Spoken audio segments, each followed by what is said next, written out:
পৃথিবীতে মুসলমানদের হাতে এসে যাচ্ছে ইনশাআল্লাহ। ভাই তোমার মাইকটা এটা ঠিক হচ্ছে না কেন? কণ্ঠটা চিকন করো, এটা শোনা যাচ্ছে না, এইটা তোমার ক্লিয়ার আছে, ঠিক আছে? আমার ভাইরা, আমি আপনার খুতবার ভিতরে কোন সূরা পড়েছি? কথা বলছেন না কেন? সূরা কেউ বলছে আবাবি। সূরা ফিলের ভিতরে কাবা ভাঙার কথা আছে কি আছে না? কাবা কি ভেঙে দিয়েছিল? কাবা আল্লাহ কি দিয়ে রক্ষা রেখেছিল? হ্যাঁ, সে বাকি আছে কি আছে না? নরেন্দ্র মোদী এখান থেকে শিক্ষা নিয়ে দেবে গোটা পৃথিবীতে মুসলমানদের মসজিদ মাদ্রাসার বিরুদ্ধে, আলেম ওলামার বিরুদ্ধে কেউ যে বিরুদ্ধে যে টিকে থাকতে পারে না আর পারবো না। কথা বলেন ঠিক কি বেঠিক? আমি এই মাহফিল থেকে ঘোষণা করতে চাই, আজকে থেকে বলে শুনে রাখো, তুমি যদি মুসলমানদের মসজিদে থেকে হাত উঠিয়ে কথা বলার চেষ্টা করো, তোমার হাতকে ভেঙে দিয়ে হবে। মুসলমানদের মসজিদের বিরুদ্ধে যে জবানদের কথা বলবা, তোমার জবানকে টেনে কুত্তা দিয়ে খাওয়া যাবে। কথা বলেন ঠিক কি বেঠিক? তুমি কুছ নেই কর পাওগে, তুমি কিচ্ছু করতে পারবা না। তুমি বাংলাদেশের গভর্নমেন্ট থেকে শিক্ষা নাও, এটা তো জায়গা হয়েছে, কিন্তু তোমার নদী গোটা পৃথিবীতে কোথাও জায়গা মিলবে না। চুহাকা গাদ্দাবি নেই মিলেগা, তোমার জন্য ইঁদুরের গর্ত তুমি খুঁজে পাবা না। কথা বলেন ঠিক কি বেঠিক? ঠিক করতে হবে কি? এইদিকে আমার দিকে খেয়াল করেন। আমি জানি বাংলাদেশের মুসলমানের ইসলামের জন্য রয়্যাল বেঙ্গল টাইগার। কথা বলেন ঠিক কি বেঠিক? আমি ভারতের 40 কোটি মুসলমানদের পক্ষ থেকে বাংলাদেশের সমস্ত মুসলমানদের পরিষেবার জন্য ধন্যবাদ মোবারকবাদ দিতে চাই। এই দেশের সবথেকে কুখ্যাত লেখক, কুখ্যাত নারী নাস্তিক তাসলিমা নাসরিনের বিরুদ্ধে যখন গোটা বাংলাদেশের মুসলমানরা রাজপথে ঐক্যবদ্ধ হয়ে আন্দোলন শুরু করেছিল, তাসলিমা নাসরিন বোরকার বিরুদ্ধে বই লিখেছিল, ওর বোরকা পরেই কিন্তু এই দেশ থেকে পালিয়ে যেতে বাধ্য হয়েছিল। আমার ভাইরা, আমার বিশ্বাস আজকেও গোটা পৃথিবীতে মুসলমানদের জন্য যারা হোলি করার চেষ্টা করছে, গোটা পৃথিবীর মানচিত্র থেকে মুসলমানদের উঠিয়ে দেওয়ার চেষ্টা করছে, যেদিন গোটা পৃথিবীর মুসলমানরা রাজপথে ঐক্যবদ্ধ হয়ে একটি প্ল্যাটফর্মে এসে যাবে, ইহুদিদের হোতারা তোমরাও জেনে রাখো, তোমাদেরও পালানোর জায়গা হবে না। তোমাদের দাপনটি থেকে আটলান্টিক মহাসাগরের ভিতরে হবে। সেদিনটি সামনে আসতেছে, অপেক্ষা করো। কথা বলেন ঠিক কি বেঠিক? আমি ভারতের 40 কোটি মুসলমানদের পক্ষ থেকে আবার বাংলাদেশের সমস্ত মুসলমানদেরকে দ্বিতীয়বার ওই সময়ের জন্য ধন্যবাদ মোবারকবাদ দিতে চাই। আজ 2 বছর থেকে আমার ফিলিস্তিনের মুসলমানদেরকে ইসরায়েলের ইহুদি বিয়াদব ফিলিস্তিনি ইহুদিরা আমার ফিলিস্তিনের মুসলমানদেরকে, মা বোনেদেরকে, ছোট ছোট বাচ্চাদেরকে নির্মূল ভাবে আমার ভাইরা মেরে দিচ্ছে কি দিচ্ছে না? কথা বলেন দেখি আমার ভাইরা। কিন্তু গোটা পৃথিবীর মুসলমানরা আপনার ঘরে বসে থাকে নাই। ইসরায়েলের ইহুদিদের বিরুদ্ধে ফিলিস্তিনের মুসলমানদের পক্ষে আমরা আপনারা আন্দোলন চালিয়ে যাচ্ছি কি যাচ্ছে না? আমার ভাইরা কথা বলেন। গোটা পৃথিবীতে যে ইসরায়েল ইহুদিদের বিরুদ্ধে ফিলিস্তিনের মুসলমানদের পক্ষে যে আন্দোলন হয়েছে, আমি নেটের মাধ্যমে সংগ্রহ করেছি, তার ভিতর বাংলাদেশ নাম্বার 1 এসেছে। আর আপনারা ফিলিস্তিনের মুসলমানদের পক্ষে ইসরায়েল ইহুদিদের বিরুদ্ধে আন্দোলন করার কারণে আল্লাহ আপনাদের আমাদের জান্নাতের ভিতরে জায়গা বানিয়ে দিয়েছে। এটা খুশি না বেজার?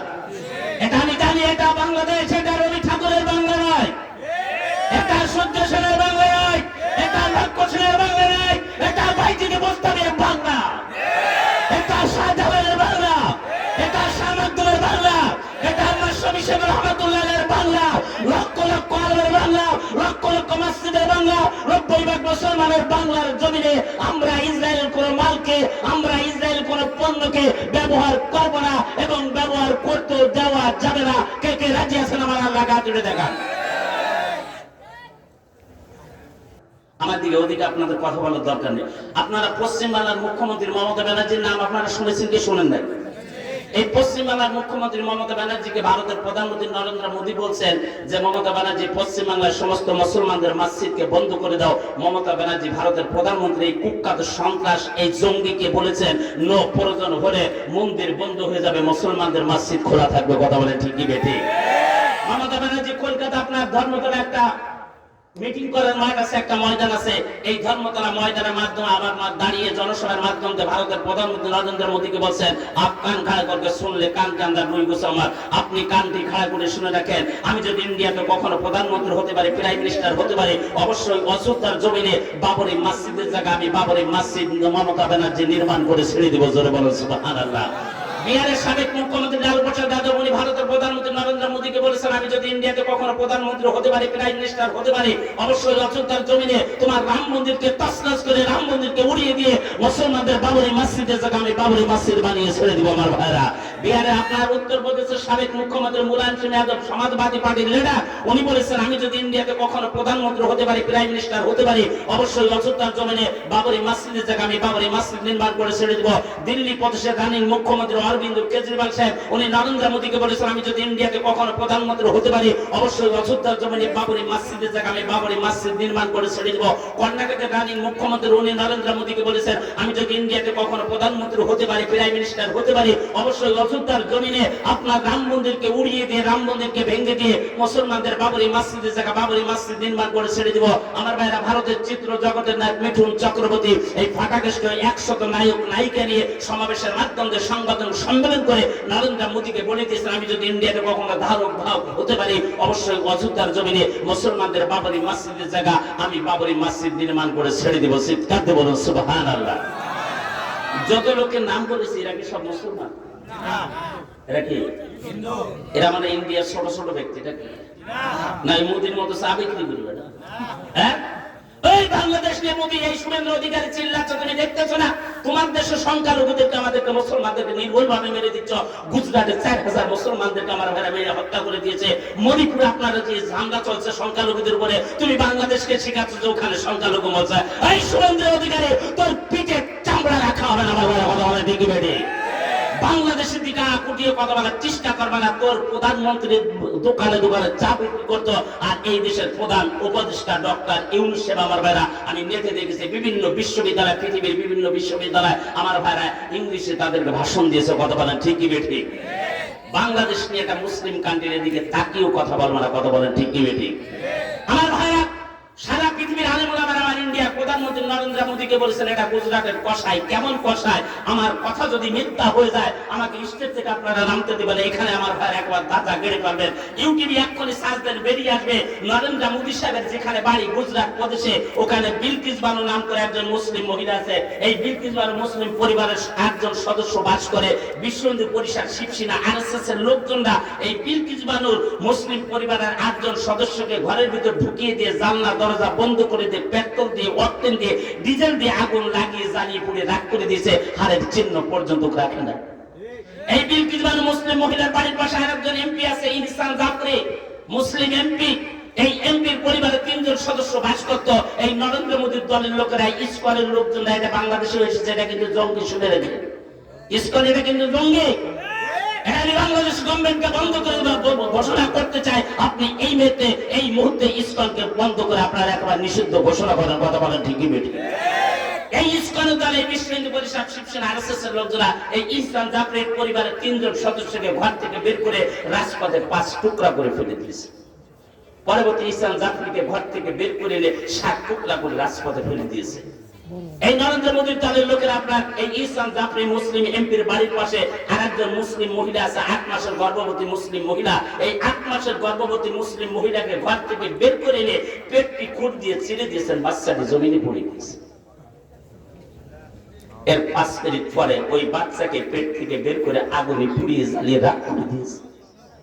এর 7 মিনিট পরে মুসলিম মহিলা, গর্ভবতী মহিলাকে ওই আগুনে পুড়িয়ে জ্বালিয়ে রাগ করে দিয়েছে। ওর হাজবেন্ড ঘরের ভিতর চিৎকার করছে, ওর হাজবেন্ডকে ঘর থেকে বের করে এনে ওই আগুনে পুড়িয়ে জ্বালিয়ে রাগ করে দিয়েছে। এর থেকে বিশ্বের বুকে মামলাটা ঘটনার হতে পারে না। কথা বলেন ঠিক কি বেঠি?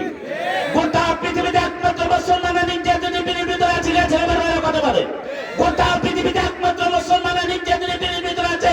আমি এই বাংলাদেশের ময়মনসিংহ ডিস্ট্রিক্টের ওয়াজ মাহফিল থেকে, ইসলামী মহাসম্মেলন থেকে ঘোষণা করতে চাই, গোটা পৃথিবীর মুসলমানের একমাত্র নির্যাতনে পীড়িত ভিতরে আছে। আগামী কাল থেকে গোটা পৃথিবীর মুসলমানদের আলাজ বিন নাজর হতে হবে, সাদ হতে হবে, হানজালা হতে হবে, আলী হামজা হতে হবে। প্রয়োজন হলে মুসলমানের পক্ষে, কোরআনের পক্ষে, ইসলামের পক্ষে কাপড়ের কাপড় পরে ময়দানে ঝাঁপিয়ে পড়তে হবে। কে কে রাজি আছেন? আমার আল্লাহ গা তুলে দেখা আল্লাহ।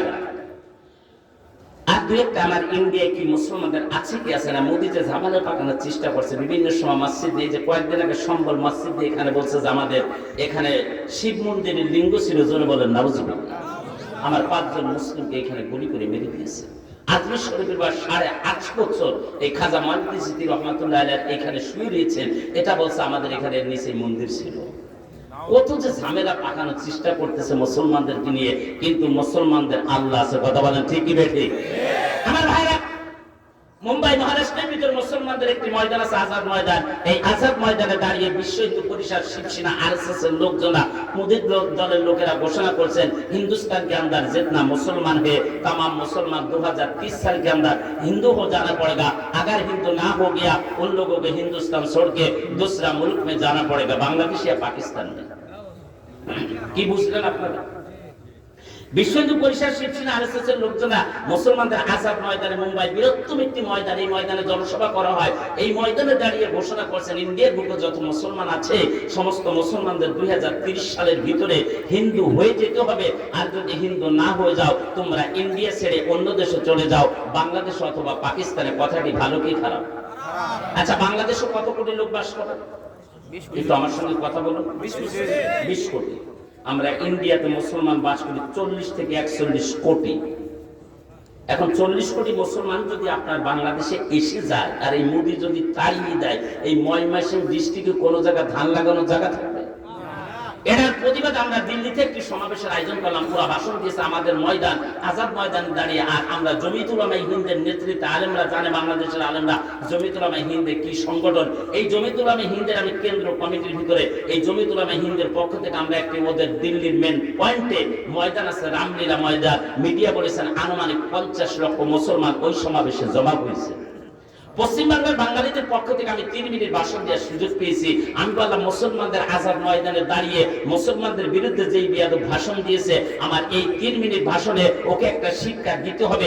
ইন্ডিয়ায় যতদিন বেঁচে থাকবে মুসলমানদের বিরুদ্ধে যাতে আর কথা বলার সুযোগ না পায়। কথা বলে ঠিক কি বেঠিক? ওকে জানিয়ে দিলাম এটা কোন কান খাড়া করকে শুনলে হিন্দুস্তান के अंदर जितना चीज है तमाम चीज मुसलमान का है। ওকে জানিয়ে দিলাম বিয়াদব কথাবার্তা সামলিয়ে বলতে হবে। ইন্ডিয়ায় যত কিছু আছে সমস্ত কিছু হলো মুসলমানদের। কথা বলেন ঠিক কি বেঠিক?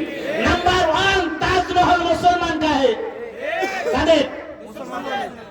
कुतुब मीनार मुसलमान का, जिस कुतुब मीनार के अंदर हर अगीटा में ला इलाहा इल्लल्लाह मुहम्मद रसूलुल्लाह सल्लल्लाहु अलैहि वसल्लम लिखा है। आजमी शरीफ मुसलमान का है, लाल किला मुसलमान का है, मौलाना अबुल कलाम आजाद मेडिकल कॉलेज मुसलमान का है, हजरत निजामुद्दीन देर मुसलमान का है, हजरत निजामुद्दीन दरबार शरीफ मुसलमान का है, अलीगढ़ विश्वविद्यालय मुसलमान का है, फरीदाबाद मुसलमान का है, इलाहाबाद मुसलमान का है, दारुल उलूम देवबंद मदरसा मुसलमान का है, मुंबई हाजी अली दरबार शरीफ मुसलमान का है, नवाब सिराजुद्दौला मुसलमान का है। यानी हिंदुस्तान के अंदर जितना चीज है तमाम चीज मुसलमान का। बेवकूफ मोदी, हिंदुस्तान के अंदर तुम्हारे क्या चीज है तुमने दिखाओ। ইন্ডিয়ার বুকে যত কিছু আছে মোদি সমস্ত কিছু মুসলমানদের বিয়াদব। তোর ইন্ডিয়ায় কি আছে তুই দেখা। মুসলমান দেখলে, মুসলমানদের টুপিদারি দেখতে যদি তোর শরীর গরম হয়ে যায় তুই ইন্ডিয়া ছেড়ে অন্য দেশে চলে যাও। তবে মুসলমানরা কারো ধর্মের পরে হস্তক্ষেপ করে না, এটা শিক্ষা দিয়েছেন মুসলমানদের নবী মুহাম্মদ রাসূলুল্লাহ সাল্লাল্লাহু আলাইহি ওয়াসাল্লাম। আসামে দাঁড়িয়ে বিজেপি লিডার ঘোষণা করছেন মুসলমানদের মসজিদ গানা এটা ইবাদত গানা, এটা ভেঙে দিলে কিছু হয় না। জোরে বলেন নাউজুবিল্লাহ। আমি স্বামীকে পরামর্শ দিয়েছি, স্বামী কান খাড়া করে শুনে রাখো। 1992 সাল 6 ডিসেম্বর বাবরি মসজিদের গম্বুজের উপরে উঠে যারা হাতুড়ি চালিয়েছিল তাদের পরিণতি কি হয়েছে তাদের কাছে যে জিজ্ঞাসা করে দেখো। আমি দিল্লিতে জয়রামের সঙ্গে সাক্ষাৎ করলাম। দাদা আপনি কেন মুসলমান হলেন? জয়রাম আমাকে বলেন তাহিদ সাহেব 1992 সাল 6 ডিসেম্বর বাবরি মসজিদের গম্বুজের উপরে উঠে যখন আমি হাতুড়ি চালানো শুরু করলাম হঠাৎ করে আমার চোখে এসে হাওয়া লেগেছে, সঙ্গে সঙ্গে চোখ দুটো আমার অন্ধ হয়ে গিয়েছে। আমি 1 মিনিটের ভিতরে যখন পুনরায় ঘুরে ইমানের কলমা পড়ে মুসলমান হয়ে গিয়েছি, সঙ্গে সঙ্গে আমার আল্লাহ চোখ দুটো ভালো করে দিয়েছে। আমি বিজয় গোয়েলের সঙ্গে সাক্ষাৎ করলাম, বিজেপির এই মুজিব দলের এমপি বিজয় গোয়েল। আমি বলছি আপনি কেন মুসলমান হলেন? বিজয় গোয়েল আমাকে বলছেন তাহিদ সাহেব 1992 সাল 6 ডিসেম্বর বাবরি মসজিদের গম্বুজের উপরে উঠে যখন আমি হাতুড়ি চালানো শুরু করলাম হঠাৎ করে আমার পায়ে এসে ছোট্ট একটি পাথরের টুকরা লেগেছে, সঙ্গে সঙ্গে পা দুটো আমার প্যারালাইসিসের মতো পঙ্গু হয়ে গিয়েছে। আমি দেশ বিদেশে ডাক্তারের কাছে গিয়েছি, মেডিকেল কলেজে গিয়েছি, গোটা পৃথিবীর ডাক্তাররা আমাকে পরামর্শ দিয়েছে বিজয় গোয়েল গোটা পৃথিবীর ডাক্তার ওষুধ যদি বেটে খাওয়া হয় তোমার রোগ ভালো হবে না, রোগের উৎপাদন যেখানতে হয়েছে ওখানে যে ক্ষমা চেয়ে যাবে। ওখানে কোথায়? তো আসতে বলেন, সোলো বলেন, তো আসতে বলেন। বাবরি মসজিদ কোন মসজিদ? এই মুসলমান কোন মসজিদ? মানুষ সাধারণ নমস্কৃষ নম নম তব মানুষ আর আমার দাদা বাবুরা সাইডে থাকলে আমার লোকশনটা এখান থেকে নিবেন। রামায়ণের ভিতরে এটা রামায়ণ বলছে রামের জন্ম হলো রামের মনের মধ্যে, কিন্তু ইন্ডিয়ায় একদল মূর্খ দল 1 সপ্তাহ 10 দিন গোসল করে না, ওদের গায়ের দ্বারা ভিড়া যায় না। ও পার্টি স্টেশনে থাকলে আমরা দূরে, ওরা বলছেন আমাদের রামের জন্ম হলো অযোধ্যা বাবরি মসজিদের ওখানে। এটা বলে মুসলমানদের বাবরি মসজিদকে শহীদ করে দিয়েছে, গোটা পৃথিবীর মুসলমানদের কলিজাতে আঘাত দিয়েছে। কথা বলেন ঠিক কি বেঠিক? আমরাও শপথ নিয়েছি মোদি कान खड़े करके सुन लो, हिंदुस्तान के अंदर अगर एक मुसलमान की बच्चा जिंदा रहे 2040 साल में हम लोग तुम्हारे राम मंदिर को तोड़कर बाबरी मस्जिद के जगह बाबरी मस्जिद बनाऊंगा, वहाँ पर आजान भी होगी, नमाज भी होगी, जुमा होगी।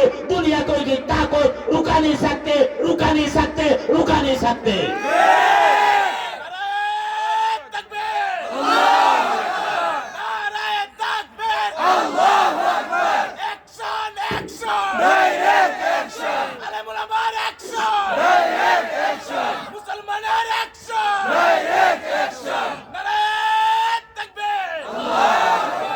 মোদি আমরাও শপথ নিয়েছি, ইন্ডিয়ার বুকে যদি একটি মুসলমানের বাচ্চা জিন্দা থাকে অবশ্যই 2040 সালের ভিতরে আমরা তোমার রাম মন্দিরকে দ্বিতীয়বার উড়িয়ে দিয়ে মুসলমানদের বাবরি মসজিদের জায়গা বাবরি মসজিদ নির্মাণ করব।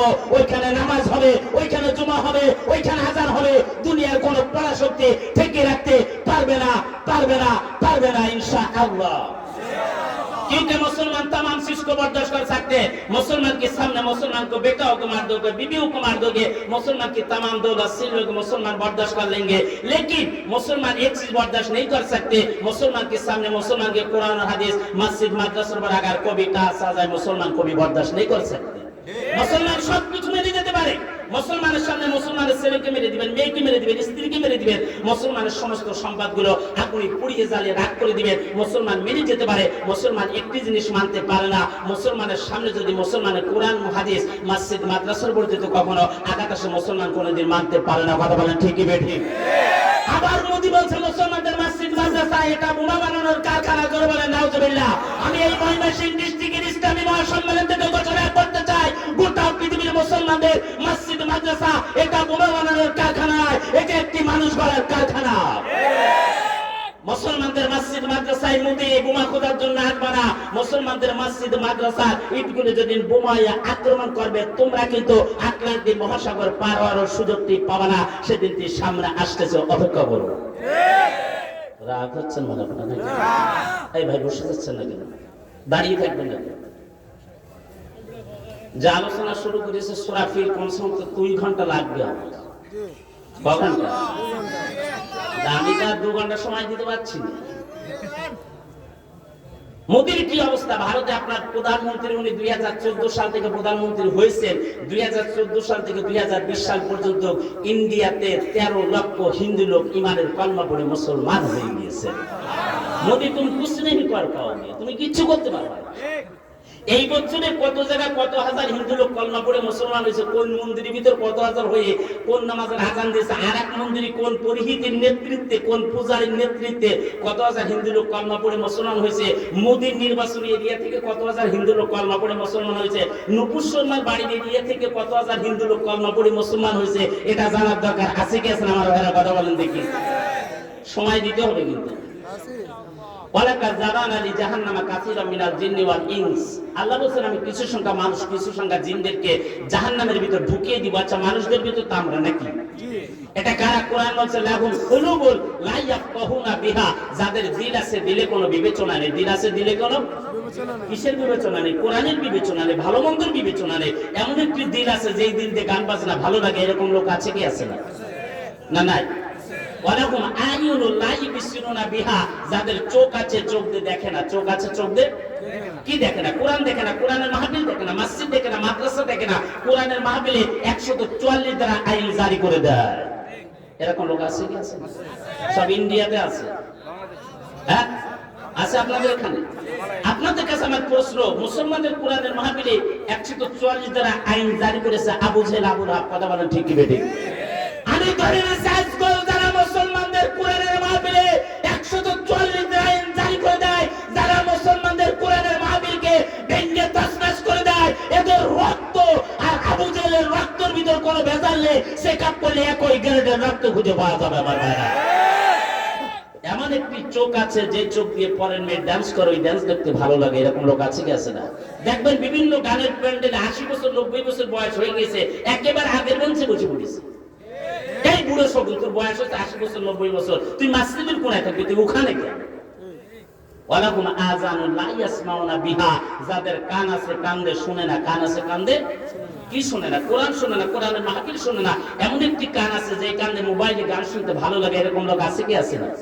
উলাইকা কানানা, চতুর্থ জানোয়ারের কথা বলা হয়েছে। গরুর কখন পা, ঘোড়ার কখন পা, বকরির কখন পা।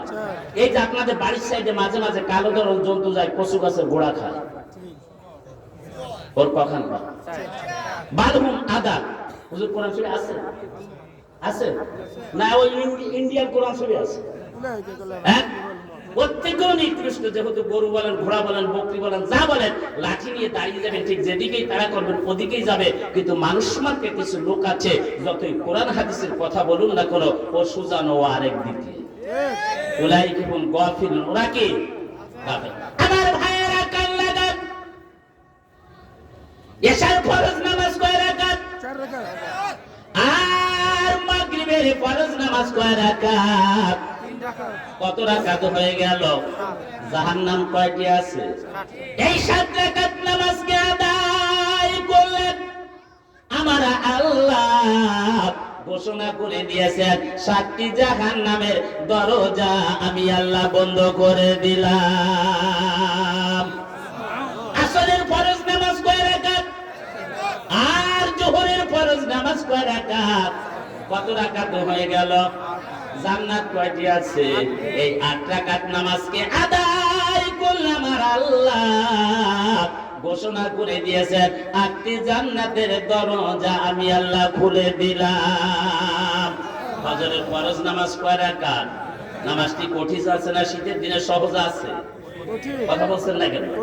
এই ফজরের ফরজ নামাজকে আদায় করার জন্য ঘুম থেকে উঠে যাই নামাজের পাটিতে দাঁড়িয়ে সূরা ফাতিহার প্রথম আয়াত পড়ে ফেলবে, আলহামদুলিল্লাহি রাব্বিল আলামিন। দ্বিতীয় আয়াত পড়ার আগে আমার আল্লাহ ফেরেশতাদের কাছে আরজ করবে, হে ফেরেশতারা তোমরা শুনে রেখো, আমার বান্দা অথবা বান্দি ফজরের ফরজ নামাজকে আদায় করার জন্য ঘুম থেকে উঠে যাই নামাজের পাটিতে দাঁড়িয়ে সূরা ফাতিহার প্রথম আয়াত পড়ে ফেলেছে।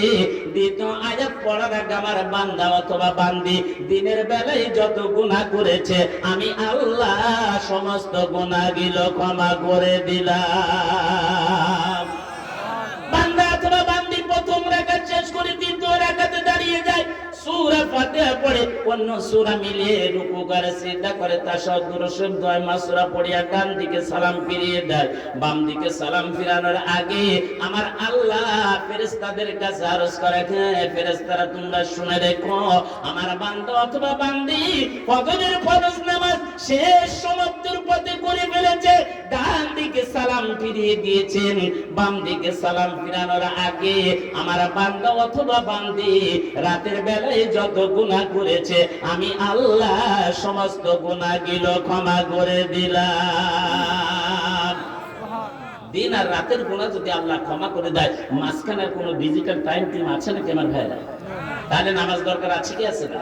আমার ভাইরা কান লাগান, একটি দেশের বাচ্চা নাম তার শাহ আব্দুল আজিজ রাহমাতুল্লাহ আলাইহি, ছোট্ট একটি রাতের কথা বলবেন, পর আমি সূরা ফিলের তাফসীরের দিকে এগিয়ে যাব। আমার ভাইরা, এই বাদশা শাহ আব্দুল আজিজ রাহমাতুল্লাহ আলাইহি এলান করেছেন, আমার দেশে কোনো খুন খারাপি হবে না, মারামারি হবে না, কেউ কারো মালকে খাবে না।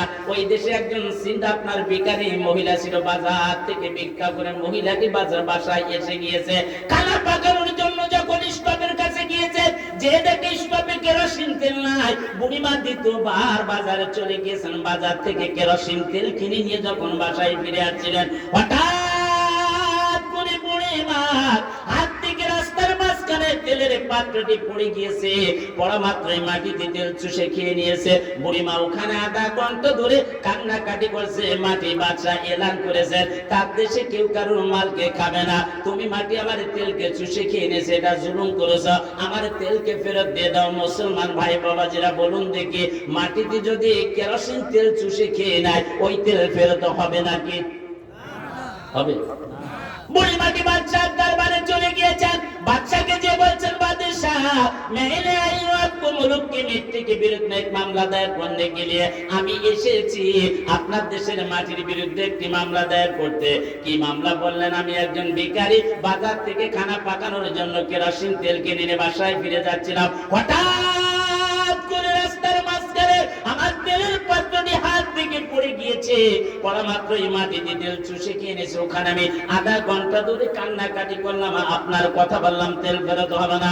বাচ্চার সঙ্গে সঙ্গে বুড়ি মাটিকে বললেন, বুড়িমা মেরা দরবার সব কুछ পয়সা লেগে যায়, আমার দরবার থেকে আপনি কিছু পয়সা নিয়ে যান। বুড়িমা বললেন, বাদশাহ मैंने পয়সা लेने के लिए नहीं आई हूं, আমি তো পয়সা নিতে আসি নাই। আপনি এলান করেছেন আপনার দেশে কেউ কারোর মালকে খাবে না, আপনার দেশের মাটিতে আমার তেলকে চুষে খেয়ে নিয়েছে, এটা জুলুম করেছে বাদশাহ, আমার ওই তেলই ফেরত চাই। বুড়িমার কথা ঠিক আছে না বেটি? ঠিক আছে। আচ্ছা, আপনি বলেছেন আপনার দেশে কেউ কারোর মালকে খাবে না, তো আপনার দেশের মাটিতে আমার তেলকে চুষে খেয়ে নিয়েছে, এটা জুলুম করেছে, আমার ওই তেলই ফেরত চাই। বাচ্চা সমস্যা পড়েছে কি পড়েনি? তেল কি ফেরত হবে? হবে। আর মুসলমান ভাইরা কান লাগান। বাচ্চা বুড়ি মাটিকে বললেন, বুড়ি মা মেরা দরবার সে বেকলে কাল লেগে যায়, আমার দরবার থেকে আপনি একটি চিঠি লিখে নিয়ে যান, যেখানে আপনার তেল পড়ে গিয়েছে, আমার চিঠিটি আর আপনার তেলের পাত্রটি ওখানে রেখে দিয়ে ওখান থেকে আপনি কিছু দূরে সরে দাঁড়িয়ে যাবেন। বুড়ি মাটি বাচ্চার কথার উপর আমল করলেন। যেখানে বুড়িমার তেল পড়ে গিয়েছে ওখানে বাচ্চার চিঠিটি আর তেলের পাত্রটি রেখে দিয়ে ওখান থেকে কিছু দূরে সরে দাঁড়িয়ে গিয়েছেন। কিছুক্ষণ পর বুড়িমা লক্ষ্য করলেন ওই মাটির থেকে আস্তে আস্তে তেলের পাত্রটি পরিপূর্ণভাবে ভরে গিয়েছে। বুড়িমাটি চিন্তা করলেন, এর আগে এখানে আমি আধা ঘন্টা ধরে কান্নাকাটি করেছি, তেল ফেরত হয়নি। বাদশার দরবারে গিয়েছি, বাদশা প্রথম টাকা দিতে চেয়েছে, আমি টাকা নিলাম না, আমি জিদ করলাম। বাদশা একটি চিঠি লিখে দিয়েছে, এই চিঠির ভিতরে কি লেখা আছে এটা জানার বিষয় আছে কি আছে না? ও ভাইয়েরা কান লাগান, আমার ভাইয়েরা মনোযোগ সহকারে শুনেন। বাচ্চার চিঠিটি বুড়িমা খুলে দেখে, বাচ্চার চিঠির হেডলাইনে প্রথমে লিখেছেন বিসমিল্লাহির রহমানির রহিম, দ্বিতীয় লাইনে বাচ্চা লিখেছেন, ও মাটি আমি এই দেশের বাচ্চা শাহ আব্দুল আজিজের পক্ষ থেকে চিঠিটি যাচ্ছে, তুমি বুড়িমারে তেল পড়া মাত্রই চুষে খেয়ে নিয়েছো, এক্ষুনি এই মুহূর্তে বুড়িমাটির তেলকে ফেরত দিয়ে দাও, আর যদি তেল ফেরত না দিয়ে দাও এক্ষুনি এই মুহূর্তে তোমার ওখানে আমি একজন বেনামাজি লোক দাফন করে দিব। মাটিতে বললেন, আমার যতই কষ্ট হোক না কেন আমি তেল ফেরত দিতে রাজি আছি, কিন্তু একজন বেনামাজি লোক আমার ভিতরে দাফন হোক আমি মাটি রাজি নয়। কি বুঝলেন? বেনামাজি লোক মাটিকে মেনে নিয়েছে। হ্যাঁ, বেনামাজি লোক দাফন হচ্ছে কি হচ্ছে না? বেনামাজি লোক মারা গেল বিসমিল্লাহি ওয়ালা, নামাজি লোক মারা গেল বিসমিল্লাহি ওয়ালা, সুদখোর ঘুষখোর মারা গেল বিসমিল্লাহি ওয়ালা। কি হচ্ছে কি হচ্ছে না? নামাজি আবার তিন প্রকার দেখবেন, 5 ওয়াক্ত নামাজ পড়া মুসাল্লি আছে কি আছে না? জুমার নামাজ পড়া মুসাল্লি আছে কি আছে না? ঈদের নামাজ পড়া মুসাল্লি আছে কি আছে না? দেখবেন সারা রোজার মাস রোজা রাখবে না, ঈদের দিন আগের কথা। আমার মসজিদে একজন মুসল্লি আছে, জুমার নামাজ পড়া মুসল্লি, নাম তার আফসার খান। আপনাদের এখানে তার নাই জুমার নামাজ পড়া মুসল্লি? আছে। এখন अफसर खान के बोलते चाचा आपको बाजामात ताकबीरुल्लाह के साथ नमाज को अदा करना पड़ेगा क्योंकि दिल्ली में हिंदी में बात करना पड़ता है। আমি বলছি চাচা আপনার 5 ওয়াক্ত বাজামাত তাকবীরুল্লাহর সঙ্গে নামাজকে আদায় করতে হবে। এরপর আফসার খান আমাকে বলেন ইমাম সাহেব আমি যদি মারা যাই, আপনি যদি বেঁচে থাকেন, আপনি যদি আমার জানাজায় উপস্থিত থাকেন, আমার ছেলেদেরকে বলবেন এই যে কবরের উপর আপনারা কি দেন, বাঁশ দেন না পাথর দেন? নতুন বাস না পুরানো বাস? ওই সালাক মুসাল্লি আফসার খান আমাকে বলছে, ইমাম সাহেব আমি যদি মারা যাই আর আপনি যদি বেঁচে থাকেন, আমার জানাজায় উপস্থিত থাকেন, আমার ছেলেদেরকে বলবেন নতুন বাস দিয়ে যাতে আমার কবর ঢেকে না দেয়। হচ্ছে চাচা তার কারণ কি বলুন দেখি? বলছেন আপনি যদি আমার জানাজায় উপস্থিত থাকেন, আমার ছেলেদেরকে বলবেন গ্রাম থেকে, পাড়া থেকে, মহল্লা থেকে পুরানো বাস খুঁটে খেটে যাতে আমার কবর ঢেকে দেয়। আমি হচ্ছে চাচা তার কারণ কি বলুন দেখি? বলছেন পুরানো বাস দিয়ে যদি আমার কবরকে ঢেকে দেওয়া হয়, আযাবের ফেরেশতারা, মুনকির নাকিরের ফেরেশতারা বুঝতে পারবে এটা বহুত পুরানো কবরের হিসাব কিতাব আগে হয়ে গিয়েছে। আমি বলছি চাচা আপনি যদি আমার আল্লাহর কাছে দায়ী হন, আপনাকে 40 কদম রেখে আসার পর আপনার কবরে কিন্তু আমার আল্লাহ ঠিক কটকটি গাজিয়ে ছেড়ে দিবে। আবার আল্লাহ নতুন কবর না পুরানো কবর চিনে কি চিনে না? মুসলমান কথা বলেন তো। ও কি বলছে? ও বলছে কি? স্বামী স্ত্রী দুইজন চাকরি করে, স্বামী প্রতি মাসে 50,000 টাকা বেতন পায়, স্ত্রী প্রতি মাসে 50,000 টাকা বেতন পায়। এরকম ফ্যামিলি আছে কি আছে না? এখন স্বামী স্ত্রী উভয় অফিস করে বাসায় এসে গিয়েছে, খানা বানা সব রেডি। স্বামী বলছেন স্ত্রী মশাই কামড়াচ্ছে, মশারিতে টানিয়ে দাও দিকে। স্ত্রী বলছেন স্বামী মুখ সামলিয়ে কথা বলতে হবে, তুমি প্রতি মাসে 50,000 টাকা বেতন পাও, আমি প্রতি মাসে 50,000 টাকা বেতন পাই, পারলে মশারি তুমি টানিয়ে দাও। এরকম মহিলা আছে কি আছে না? এখন স্বামী বলছেন স্ত্রীকে কৌশলে মারতে হবে। কি কৌশলে? স্ত্রী তুমি যদি আগে কথা বলো মশারি তুমি আগে টানাবা, আর আমি যদি আগে কথা বলি মশারি আমি আগে টানাবো। স্বামী স্ত্রী দুইজন মশারি টানাবে, একবার ঘরের ভিতর চুপ হয়ে গিয়েছে। সাইডে চোরেরা ছিল, সুযোগ আজকে পেয়েছি। কি কথা বললে আমার ভাষাটি মানে আপনারা বুঝতে পারেন? কথা বললে কি করতে হবে? এই পিছনে বাইরে কথা বলছেন না কেন? কথা বললেই চোর অলরেডি ঘরের ভিতর ঢুকে গিয়েছে, শোকেজ ব্যাংকে আলমারি ব্যাংকে টাকা নিয়ে যাচ্ছে। স্বামী দেখছে মশারি টানাবে, কথা বলছে না। পরে এক শেষরা ছিল, শেষরা লোকের যেটা কাপ ঘরের ভিতর ঢুকে ভাতের আগে সবজির হানি নিয়ে যাচ্ছে। এখন স্বামী স্ত্রী বলছে সারাদিন অফিস করে এসে না খেয়ে ঘুমিয়ে থাকবো, এটা হয় না। এই চোর ভাতের সবজির টাকা পয়সা নামিয়ে রাখ। স্বামী বলছেন স্ত্রী তুমি আগে কথা বলেছো, মশারি তুমি আগে টানা। ঘরের মাল চুরি হয়ে যাবে, মশারি টানানোর ভয়ে মুসলমান কথা বলবে না, এটা বোকামি ছাড়া কিছু হতে পারে না। কথা বলেন ঠিক কি বেঠিক? মুসলমান আলেম হয়েছে, কোরআন হাদিস পড়েছো, হক কথা বলবে না মার খার ভয়ে। মুসলমান আলেম হয়েছে, কোরআন হাদিস পড়েছো, হক কথা বলবে না জেল খাটার ভয়ে। এটা মুসলমানের কাম্য হতে পারে না। গোটা পৃথিবীতে মুসলমানদের ধর্ম নিয়ে, মুসলমানদের নবী নিয়ে, মুসলমানদের টুপি দাড়ি নিয়ে ইহুদিদের হোতারা মেতে উঠেছে, এই মোদির গোষ্ঠী মেতে উঠেছে। আমি এই বাংলাদেশের ময়মনসিংহ ডিস্ট্রিক্টের ইসলামী সম্মেলন থেকে ঘোষণা করতে চাই, গোটা পৃথিবীর মুসলমানদের শরীরে কলিজায় এক বিন্দু রক্ত থাকতে ইহুদিদেরকে, মোদিকে কোনোভাবে দ্বিতীয়বার সুযোগ দেওয়া হবে না, হবে না, হবে না। কে কে রাজ্য সালামের লাগা তুলে দেখান আছেন? কে আছেন একটু হাত উঠান দেখি। আল্লাহ হাত উঠান। মোদিকে সুযোগ দেওয়া যাবে না। ওর কথা আবার বাংলাদেশে বলে কিছু কিছু মুসলমান আবার গায়ে চুলকানি হয়, অ্যালার্জি রোগ আছে। হ্যাঁ এই মুসলমান ও কত বড় জঙ্গি আপনারা জানেন? আমার 4,000 মুসলমানকে নির্মূল ভাবে গুজরাটের বাড়ি ছেড়ে নির্মূল ভাবে মেরে দিয়েছে। আমার তার 4700 মুসলমানদের বাড়ি ঘরগুলো 4তলা 5তলা 10তলা বুলডোজার দিয়ে মাটির সঙ্গে মিলিয়ে দিয়েছে। তুমি মুসলমানের সঙ্গে পীড়িত করতেছো, তুমি ওর দলে ঢুকে যাও, আমাদের দলে থাকার দরকার নেই। রাগ হচ্ছেন মানে আপনারা নাকি? আলোচনা করবো না, বন্ধ করে দিব। এখন আমি সূরা ফিলের দিকে আসবে, এখানে বাবরি মসজিদের কথা উঠে আসবে। মোহতারাম সাহেব হুজুরকে বলছে আমার টাইম একেবারে নিকটে এসে গেছে, আপনি আরেকজন বক্তা সিস্টেম করে পাঠিয়ে দেন। যেহেতু আমার আরো দুটো মাহফিল আছে ওই সাইডে, আপনার 30 সালে একটা, আবার বাইপাসের ওই সাইডে আরেকটি আছে, যেহেতু রাস্তা আবার জাম আছে। আমার ভাইয়েরা কান লাগান, সূরা ফিল আপনার নাজিল হচ্ছে। বিশ্বনবী মুহাম্মদ সাল্লাল্লাহু আলাইহি ওয়াসাল্লাম কাবা 70 বছর হয়েছে। হযরত আনাস রাদিয়াল্লাহু তাআলা আনহু বিশ্বনবীকে এসে বলছেন, হযরত আনাস রাদিয়াল্লাহু তাআলা বিশ্বনবীর কাছে এসে বলছেন নবী আপনি কেন কাঁদেন, আপনার চোখে কেন পানি দেখে? সঙ্গে সঙ্গে বিশ্বনবী আনাসকে বলছেন আনাস এইমাত্র আমার কাছে খবর এসেছে আমার সাহাবীদেরকে আবু জাহেলের লোকজনরা নির্মূল ভাবে মেরে দিচ্ছে। ও আনাস, আবু জাহেলের সংসদ ভবনের নাম দারুন নাদওয়া, এই দারুন নাদওয়ার ভিতরে বসে আবু জাহেল তার মন্ত্রী পরিষদ নিয়ে মিটিং করছেন। আমাকে আমার সাহাবীদেরকে আবু জাহেলের জেলখানে শিয়াবে আবু তালেবের ভিতরে আটকে রাখবে। আনাস এইখান থেকে কয়েকদিন আগে আমার 4টি ছেলে মারা গিয়েছে।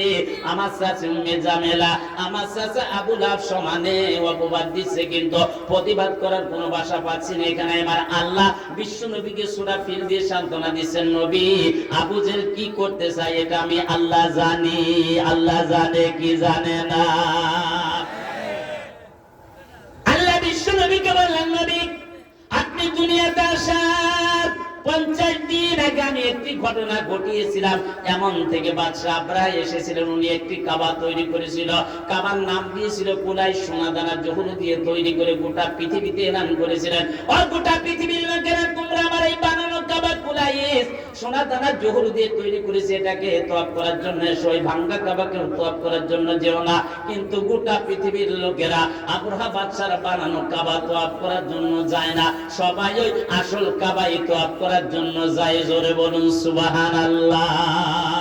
আমার ভাইরা, ইয়ামানের 7টি যুবক চিন্তা করলো, দিনের বেলায় পরামর্শ করলো, আবরাহা বাদশা আসল কাবার সঙ্গে বিয়াদবি করেছে, কাবার গুলি মেরে দিতে হবে রাতের আধারে। এই ইয়ামানের 7টি যুবক আবরাহা বাদশা বানানো কাবা কুলাইসের ভিতরে এক জায়গা পায়খানা করে টুকরা করে চলে গিয়েছেন। সকাল বেলায় বাদশা আবরাহা তার বানানো কাবা কুলাই যখন তওয়াব করার জন্য আসছে, দেখে উকি মেরে দেখে যে কারা যেন পায়খানা করে তার বানানো কাবার ভিতরে টুকরা করে চলে গিয়েছেন। বাদশা আবরাহা রাগকে সিকনা দিতে পেরে আমার ভাইরা তার বানানো কাবার সোনা দানা জহুরগুলো খুলে নিয়ে বিভিন্ন তেল দিয়ে বিভিন্ন কাঠ দিয়ে আগুন লাগিয়ে জ্বালিয়ে পুড়ে রাগ করে দিয়েছে। চক্রান্ত করে বেরোয় আসল কাবা ভাঙার জন্য যাবে। আজকেও দেখবেন গোটা পৃথিবীতে এমন এমন লোক আছে, নিজের ব্যবসা প্রতিষ্ঠানে নিজে আগুন লাগিয়ে দেয়, নিজের বাড়ি ঘরে নিজে আগুন লাগিয়ে দিয়ে একটি ভালো মানুষের উপরে দোষটি চাপিয়ে দেয়। আছে কি আছে না? নিজের ব্যবসা প্রতিষ্ঠানে নিজে আগুন লাগিয়ে দিচ্ছে, নিজের বাড়ি ঘরে নিজে আগুন লাগিয়ে দিয়ে একটি ভালো মানুষের উপরে দোষটি চাপিয়ে দিচ্ছে। এই সিদ্ধান্ত জানা নাই তারা আবরাহার ভাইরা। ভাই কথা বলেন ঠিক কি বেঠিক? এসব ইন্ডিয়াতে আছে, সব ইন্ডিয়াতে আছে। আচ্ছা আপনাদের আছে? আমার ভাইয়েরা কান লাগান। এমন থেকে বাদশা আবরাহা 60 থেকে 70,000 হাতি বাহিনী নিয়ে কাবাকে ভাঙার জন্য আপনার রওনা হয়েছেন। কাবার সাইডে আপনার ওয়াদির মুহাসসির নাম করে একটি জায়গা আছে। এই ওয়াদির মুহাসসির জায়গায় যখন হাতি বাহিনী পৌঁছে গিয়েছেন, হাতিদের দলীয় প্রধানের নাম ছিল মাহমুদ। এই মাহমুদ নাম করে হাতিটিকে আমার আল্লাহ বলেন, হাতি তুমি হলে আমার, কাবা হলো আমার, সামনের দিকে আর এক পাও অগ্রসর হওয়া যাবে না। সঙ্গে সঙ্গে মাহমুদ নাম করে হাতিটি ওয়াদির মুহাসসির জায়গায় পা গাড়াতে বসে গিয়েছেন। হাতিদের একটি অভ্যাস ছিল, আগের হাতি যেদিকে যায় পিছনের হাতিগুলো ওদিকে যায়। 60 থেকে 70,000 হাতি বাহিনী ওয়াদির মুহাসসির জায়গায় পা গাড়াতে বসে গিয়েছেন। হাতি বাহিনীকে আবরাহা বাদশার লোকেরা এত আঘাত করে, একটি হাতও ওইখান থেকে উঠে যাচ্ছে না। হাতিকে কমান কে করেছে? জঙ্গলের হাতি কাবা চিনেছে কি চেনে না? না চেনে না? এই দেশে আছে এক মুসলমান, নাম বললে আপনারা চিনে যাবেন। ইউরোপে দাঁড়িয়ে আমার নবীকে গালি দিয়েছে, কাবাকে নিয়ে ব্যঙ্গ করেছে। আমি এই বিশাল ইসলামী মহাসম্মেলন থেকে ঘোষণা করতে চাই, তোমার মতো বিয়াদব মুসলমান, মুসলমানের দলে থাকার কোনো প্রয়োজন নাই। মুসলমানের খাতা থেকে নামটি কেটে দিয়ে তুমি আগামীকাল শ্রীকৃষ্ণের দলে ঢুকে যাও। এই সমস্ত বিয়াদব মারা যায়, এদের আবার জানাজা হয়। আমি আলেমদেরকে আহ্বান করতে চাই, যে নবীকে গালি দেয়, যে কাবাকে গালি দেয়, ওর জানাজা পড়ে কোন দাও, ওকে একবার আবু জেহেলের মতো উদ্যোগ করে মাটিতে দাও। কথা বলে ঠিক কি বেঠিক? আমি এই মাহফিল থেকে ঘোষণা করতে চাই, আজকে থেকে গোটা পৃথিবীর যদি কোনো নাস্তিক মুসলমানদের নবীর বিরুদ্ধে হাত দিয়ে লেখালেখি করে, ওর হাতকে ভেঙে দিয়ে হবে। মুসলমানদের নবীর বিরুদ্ধে যে জবান দিয়ে কথা বলবে, ওর জবানকে টেনে কুত্তা দিয়ে খাওয়া দেওয়া হবে। আমার ভাইরা কথা বলে ঠিক কি বেঠিক? মুসলমানদের নবী বিশ্বনবী মুহাম্মদ সাল্লাল্লাহু আলাইহি সাল্লাম আমাদের কলিজা, আমাদের ঈমান। কথা বলেন ঠিক কি বেঠিক? তুমি মুসলমান হয়ে মুসলমানদের নবীকে নিয়ে ব্যঙ্গ করো। আমি এই ওয়াজ মাহফিল থেকে ঘোষণা করতে চাই, তোমার মতো বিয়াদব মুসলমান, মুসলমানের দলে থাকার আর কোনো প্রয়োজন নাই। মুসলমানের খাতাতে নামটি কেটে দিয়ে তুমি আগামীকাল শ্রীকৃষ্ণর দলে ঢুকে যাও, মোদির দলে ঢুকে যাও। কে এসে গিয়েছে?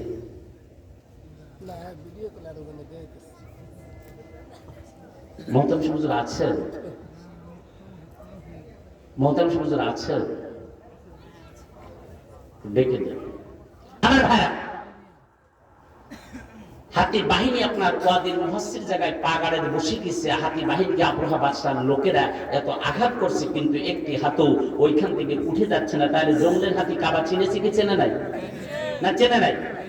তাদ্রুপ মুসলমানদের বাবরি মসজিদকে 2020 সালে নরেন্দ্র মোদীর গভর্নমেন্ট ভেঙ্গে তছনছ করে দিয়ে ওখানে রাম মন্দির তৈরি করবে বলে বুলডোজার কর্মকর্তাদের 12টা বুলডোজার নিয়ে আপনার রওনা হয়েছেন। একটি বুলডোজারও চালু হচ্ছে না, সব বন্ধ হয়ে পড়ে গিয়েছে। জোরে বলুন সুবহানাল্লাহ। এই বুলডোজার কর্মকর্তা বলেন আপনার ইন্ডিয়ান বুলডোজারে কোনো কাম হবে না, সবথেকে পৃথিবীর বুকে রাশিয়ার বুলডোজারের শক্তি বেশি। রাশিয়া থেকে আপনার বুলডোজার এনে দিতে হবে। রাশিয়া থেকে মুসলমানদের বাবরি মসজিদকে ভেঙে দেওয়ার জন্য রাশিয়া থেকে 12টি বুলডোজার পাঠিয়ে দিয়েছে। 12টা বুলডোজার নিয়ে 12 জন বুলডোজার কর্মকর্তারা প্রথমবার গিয়েছে, ফিরে এসেছে, দ্বিতীয়বার গিয়েছে, ফিরে এসেছে, তৃতীয়বার গিয়েছে, ফিরে এসেছে, এইভাবে 8বার গিয়েছে, ফিরে এসেছে। 9বার বাবরি মসজিদের উত্তর সাইডে দেওয়াল দিয়ে যখন আঘাত করতে গিয়েছে, হঠাৎ করে 12 জন বুলডোজার কর্মকর্তা ফিরে এসে ইমানের কলমা পড়ে মুসলমান হয়ে গিয়েছে। ভারতের প্রধানমন্ত্রী নরেন্দ্র মোদী বুলডোজার কর্মকর্তাদেরকে বলছে, আমি আপনাদেরকে পাঠিয়েছি মুসলমানদের মসজিদকে ভেঙে উড়িয়ে দেওয়ার জন্য। রাশিয়া থেকে বুলডোজার এনে দিয়েছে, সব থেকে বিশ্বের বুকে, সব থেকে পৃথিবীর বুকে শক্তিশালী বুলডোজার। আপনারা মসজিদকে না ভেঙে ফিরে এসে ইমানের কলমা পড়ে মুসলমান হয়ে গিয়েছেন। এটার কারণ কি?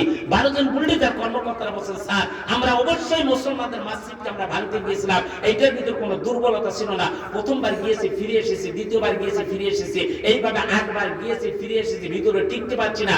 9বারের বার বাবরি মসজিদের উত্তর সাইডে দেওয়ালে যখন আঘাত করতে গিয়েছে, হঠাৎ করে আমাদের শরীরের ভিতরে আগুন জ্বলে উঠেছে। যখন শরীরের ভিতরে আগুন জ্বলে উঠতেছে, আমরা তত বলছি হরে রাম হরে কৃষ্ণ। যত হরে রাম হরে কৃষ্ণ বলছি, তত বেশি শরীরের ভিতরে আগুন জ্বলা পোড়া করা শুরু হয়ে গেছে। যখন আমরা বললাম যে হরে রাম হরে কৃষ্ণটা কাম হবে না, এখানে মুসলমানদের কালমার দরকার। কিসের দরকার? যখন ইমানের কালমা পড়ে মুসলমান হয়ে গিয়েছে, আল্লাহ শরীরটি বরফের মতো ঠান্ডা করে দিয়েছে। আমার ভাইরা, প্রধানমন্ত্রী আর স্বরাষ্ট্রমন্ত্রী অমিত শাহ বলছেন যে এখানে আপনার যখন আগুন জ্বলে উঠতেছে, তাহলে আগুন পূজা দিতে হবে। অল ভারত থেকে 5 জন আগুন পূজারি নিয়ে চলে এসেছে। 5 জন আগুন পূজারি যখন আগুন তাড়াতে আসছে, যখন পূজা দিতে বসেছে, ওরাও ফিরে এসে ইমানের কলমা পড়ে মুসলমান হয়ে গিয়েছে। আল্লাহ আছে কি আছে না? আমার ভাইরা,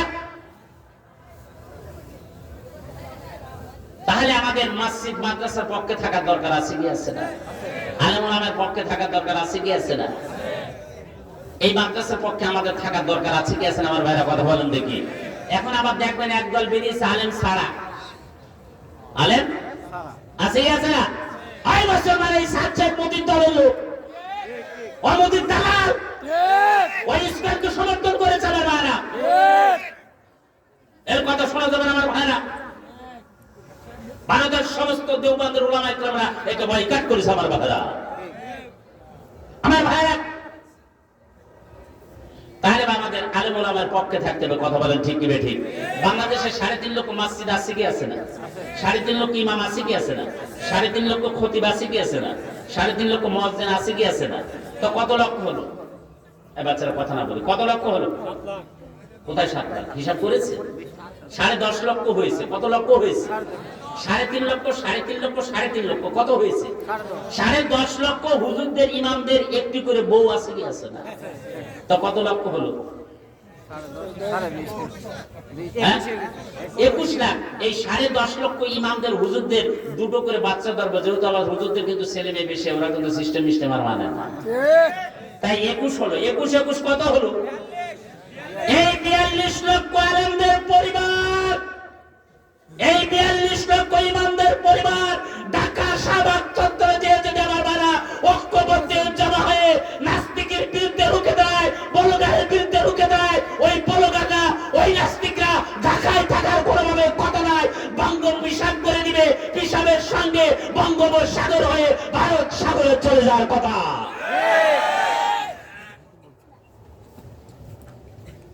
কিন্তু আমাদের ভিতর আবার ঐক্যটা কম আছে কি? কিন্তু সব আলেম কিন্তু না, হকপন্থী আলেম আছে কি আছে না?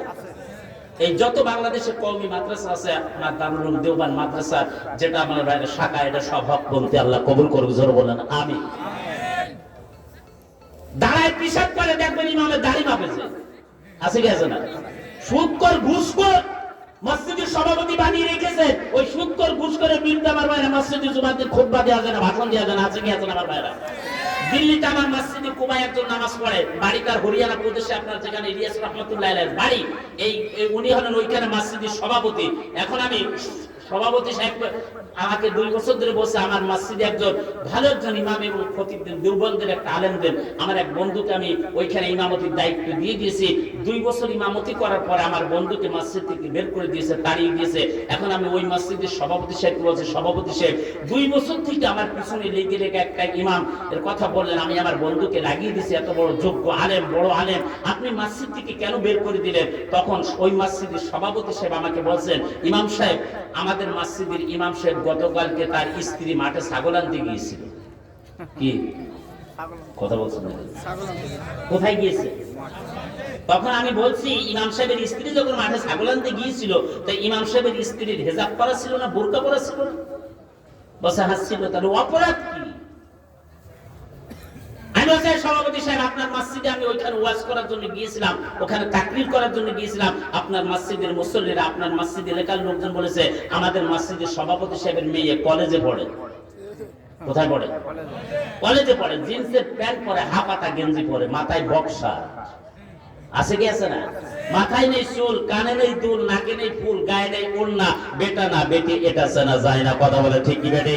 এই সভাপতি সাহেব, মসজিদের ইমাম সাহেবের স্ত্রী যদি মাঠে ছাগল আনতে গেলে অপরাধ হয়, তোর মতো বিয়াদব মসজিদের সভাপতি আগামী কাল থেকে থাকতে পারবি না, তোকে একেবারে বাদ দিয়ে দেওয়া হলো, বাদ দিয়ে দেওয়া হলো, বাদ দিয়ে দেওয়া হলো। কথা বলে ঠিক কি বেটি? মসজিদের সেক্রেটারি সাহেব আমি টেলিফোন করেছি, কি ব্যাপার, আমার বন্ধু এত বড় আলেম, তাকে মসজিদ থেকে আপনি নামিয়ে দিয়েছেন, কারণ কি? তখন বলছে, মসজিদের ইমাম সাহেবের স্ত্রী গতকালকে মাঠে ছাগল আনতে গিয়েছিল, মুসল্লির এলাকার লোকজনরা আমাদেরকে অবজেকশন দিয়েছে, তাই মসজিদ থেকে তাকে নামিয়ে দিয়েছি, বের করে দিয়েছি। আমি তখন বলছি, কেন মসজিদের ইমাম সাহেবের স্ত্রী মাঠে যখন ছাগল আনতে গিয়েছিল, হিজাব পরা ছিল না, বোরকা পরা ছিল না? বলছে না, হ্যাঁ ছিল। তো আমি অপরাধ কি?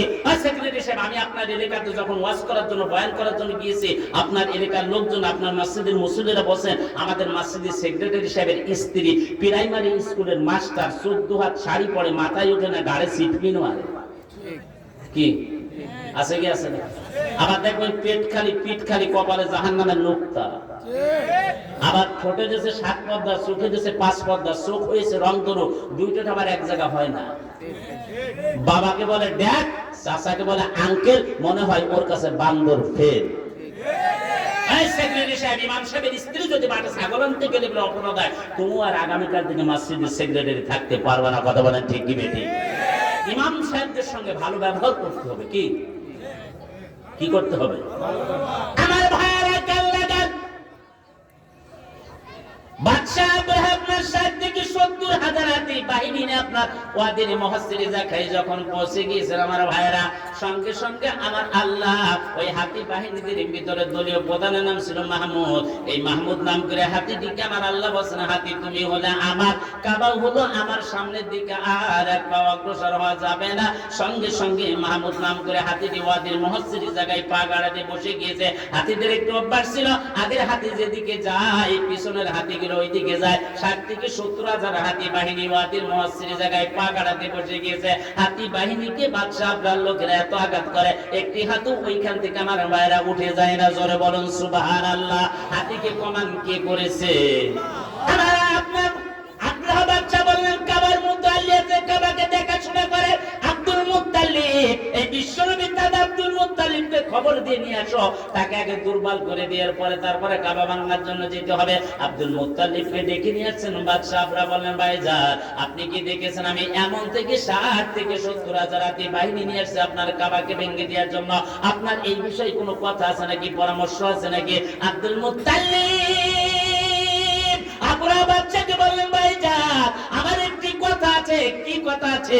আপনার লোকেরা আমার বকরিগুলো, ভেড়াগুলো আটকে রেখেছে, এটাকে ছেড়ে দেওয়ার কথা বলেন। আবরাহা বাদশা বললেন, ভাইজান আমি তো আপনাকে জ্ঞানী মনে করতাম, কিন্তু আপনার ভিতর কোনো জ্ঞান নাই। বলেন, কেন জ্ঞান নাই? বলেন, এত বড় পৃথিবীর বুকে সবথেকে দামি জিনিস আমি কাবাকে ভেঙে দেওয়ার জন্য আসছি, আপনার ওই বিষয়ে আমার সঙ্গে পরামর্শ থাকবে, আমাকে রিকোয়েস্ট করবেন। সামান্য মামুলি জিনিস, বকরিগুলো ভেড়াগুলো আটকে রেখেছে, এটাকে ছেড়ে দেওয়ার কথা বলেন, এই জন্য আপনার ভিতর কোনো জ্ঞান নাই। আব্দুল মুত্তালিব বাদশা আপনার কথার জবাবে বললেন, ও বাদশা আবরাহা, বকরিগুলো ভেড়াগুলোর মালিক হলাম আমি, এই জন্য আমি দাবি করেছি কাবার মালিক তো আমি না, কাবার মালিক হলো আমার আল্লাহ, একা বসবে সেই আল্লাহ। আমার ভাইয়েরা, আব্দুল মুত্তালিব ওইখান থেকে বিদায় নিলেন। যারা হজ করার জন্য যাবেন, কান লাগান, আব্দুল মুত্তালিব কাবার সাইডে মুলতাজিম নাম করে একটি জায়গা আছে। বিশ্বনবী বলেন যদি কোন হাজী সাহেব কোন মুসলমান মুলতাজিম নাম করে জায়গাটি ভিজে, ওখানে আমার আল্লাহর কাছে দোয়া করে, ওই দোয়াটি আমার আল্লাহ কখনো ফেরত দিয়ে দেয় না। আব্দুল মুত্তালিব ওই মুলতাজিম নাম করে জায়গাটি ভিজে আমার আল্লাহর কাছে হাত উঠিয়ে বসে। তখন কাবার ভিতরে 360টি মূর্তি রাখা ছিল। আব্দুল মুত্তালিব বলেন আল্লাহ, এই মূর্তিগুলো ধাক্কা দিলে পড়ে যায়, উঠতে পারে না, খেতে পারে না, কথা বলতে পারে না, তোমার কাবাকে রক্ষা করতে পারবে না। আমার 100 ঈমান আছে, একমাত্র তুমি আল্লাহ ছাড়া কাবাকে কেউ আর পৃথিবীর কেউ রক্ষা করতে পারবে না। আমার আল্লাহ আব্দুল মুত্তালিবকে বললেন, আব্দুল মুত্তালিব ওই মুলতাজিম নাম করে জায়গা দিতে, ওখানে কাবার চাবিটি রেখে দিয়ে ওখান থেকে তুমি কিছু দূরে সরে যাও, কাবার দায়িত্ব আমি আল্লাহ নিয়ে নিলাম। সবাই আমার সঙ্গে পড়ুন, আলাম তারা কাইফা ফাআলা রাব্বুকা বিআসহাবিল ফিল। এ নবী, আপনি কি দেখেননি আমি হাতিওয়ালাদের সঙ্গে কি ব্যবহার করেছি? আলাম ইয়াজাল কায়দাহুম ফি তাদলিল, আমি তাদের কায়দা কৌশলকে ব্যর্থ করে দিয়েছি। ওয়ারসালা আলাইহিম তায়রান আবাবিল, যাকে যাকে আবাবিল পাখি পাঠিয়ে দিয়েছি। পাখিদের পায়ের সঙ্গে যে পাথরগুলো ছিল, পাথরগুলো বড় ছিল না ছোট ছিল? ঠোঁটের সঙ্গে যে পাথরগুলো ছিল, পাথরগুলো বড় ছিল না ছোট ছিল? হাতির গায়ে পড়েছে, হাতি জমিনে মিলে গিয়েছে। লোকের গায়ে পড়েছে, লোক জমিনে মিলে গিয়েছে। কোনটা হাতি কোনটা মানুষ ওটা চেনা যায় না। কথা বলেন ঠিক কি বেঠে? একটু জিকির করেন লা ইলাহা ইল্লাল্লাহ। হায়াতের মালিক যেই আল্লাহ, মওতের মালিক সেই আল্লাহ, লা ইলাহা মুহাম্মাদুর রাসূলুল্লাহ সাল্লাল্লাহু আলাইহি ওয়াসাল্লাম। মুহতারাম হযরত, আবার যদি আপনার আল্লাহ কবুল করে সূরা ফিলেট আমি শেষ করতে পারলাম না। এখান থেকে আরো ব্যাপক ঘটনা, নবী 53 জন সাহাবীকে আবু জেলের জেলখানা শিয়াবে আবু তালেবে ঢুকিয়েছে। আবু জেলের কোন কোন বিশেষ ব্যক্তি মন্ত্রীরা নবীকে জেলখানা থেকে আনার জন্য যাচ্ছে, কেন নবীকে জেলখানায় ঢুকিয়েছে, এটা ব্যাপক ঘটনা। আবার যদি কখন আল্লাহ কবুল করে ইনশাআল্লাহ হবে। আখির দাওয়ানা আলহামদুলিল্লাহি রাব্বিল আলামিন। আল্লাহ পাক রব্বুল আলামিন আমাদের শোনার থেকে আমল করার তৌফিক দান করে। সবাই বলে আমিন। আসসালামু আলাইকুম ওয়া রাহমাতুল্লাহি ওয়া বারাকাতুহু।